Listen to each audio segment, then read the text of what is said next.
Okay, phase one, rotator cuff. There are 5 different exercises.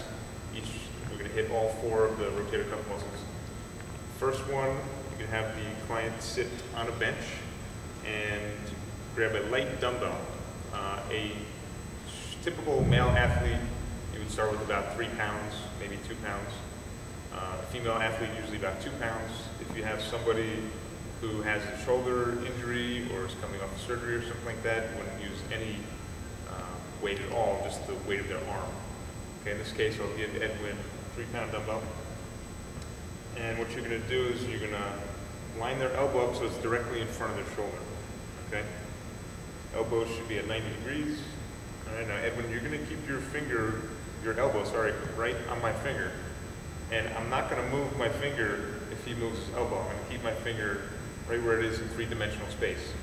Okay, the biggest mistake that trainers make is he starts moving his elbow around and you follow it. You don't want to do that. I want to make him keep his elbow on my finger. As we start the exercise, Edwin, if I see your elbow move, I'm going to ask you to stop. Okay, just freeze frame your arm, and then you're going to get your elbow back on my finger, and then you're going to continue. Okay? All right, so what you're going to do now is you're going to lower it in front of you as far as it's comfortable. Okay, stop, and you bring the elbow back. Go down a little further if you can, and then back up. And you're watching that elbow right on the finger. Okay, so this is not about strength, it's not about loading, it's about stability. His rotator cuff muscles are going to keep his humerus stable in the shoulder joint. And Edwin's being a little more conscientious about his elbow than most of your clients will. They'll just try to rush through it, so you have to slow them down a little bit. Okay, good job.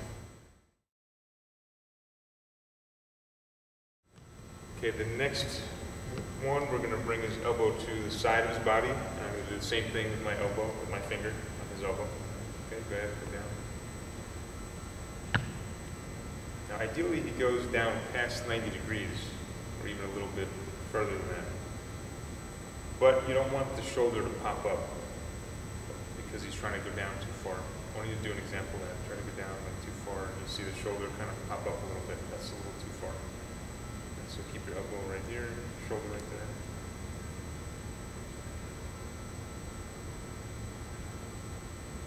Good. And I sense Edwin adjusting his elbow every time it moves a little bit, so he's doing a good job. Okay, that's good. So we would do 10 reps of each of those. And the next one is the hardest one, which is the overhead position. Still working the same muscles, the infraspinatus, but this is typically the weakest position.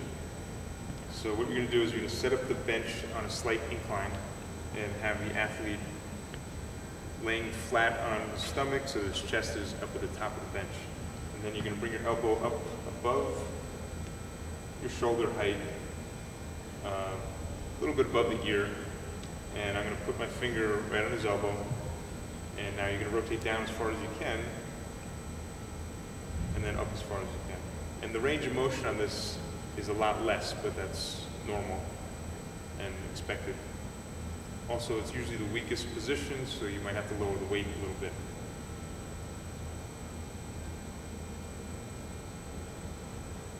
Okay, so again, 10 reps of that is good. All right, good job, Edwin.